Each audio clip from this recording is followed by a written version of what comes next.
precisament estic amb en Josep Rull, que és diputat nostre al Parlament, i que és la persona que, a més, ens porta tot el tema, diguem-ne, d'infraestructures, de transport, seguiment de tot un àmbit de l'actuació del país que resulta fonamental, no? I avui una de les coses que hem fet és que hem agafat els trens de la Generalitat, els ferrocarrils, allà a la plaça d'Espanya, i hem vingut fins a Igualada en el tren.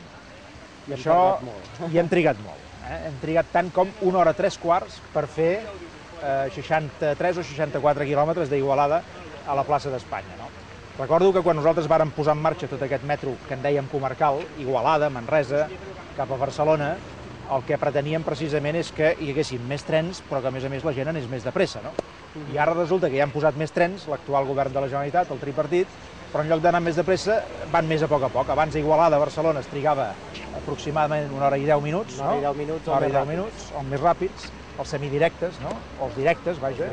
I ara, com que han eliminat els directes i els semidirectes, doncs ara resulta que això és 1 hora i 40 minuts, pràcticament 1 hora i 45, per fer aquests 60 i pico de quilòmetres. Bé, aleshores, què hem vingut a fer? A reclamar doncs, que l'actual govern de la Generalitat, ja que presumeix que s'ha de fer la feina ben feta, com diu el senyor José Montilla, doncs que la facin de veritat, la feina ben feta. I la feina ben feta no passa per trigar 1 hora 3/4 en el segle XXI entre Igualada i Barcelona, o entre Barcelona i Igualada.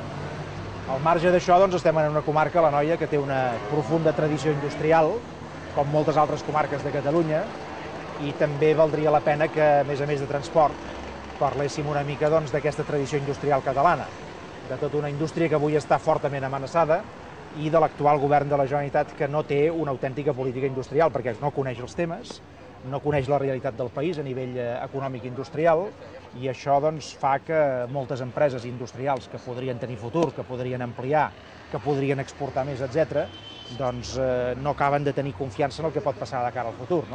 Jo vull vull assenyalar això perquè Catalunya és un país que, té molts signes d'identitat, però un dels signes d'identitat de Catalunya és precisament la seva vocació industrial, la seva realitat industrial. I això no s'ha de perdre.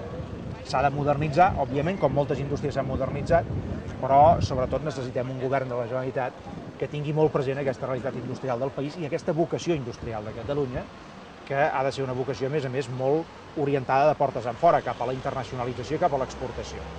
Dic això perquè, ja que estem a Igualada, que és una ciutat allò industrial catalana, doncs val la pena recordar aquest signe d'identitat, aquest segell d'identitat del nostre país en l'àmbit econòmic i recordar que això necessita per part del govern de la Generalitat una forta aposta i que s'ho creguin de veritat, que moltes vegades tenen la sensació que no s'ho acaben de creure, probablement perquè no ho coneixen a fons i allò que no es coneix, per altra banda, no es pot resoldre.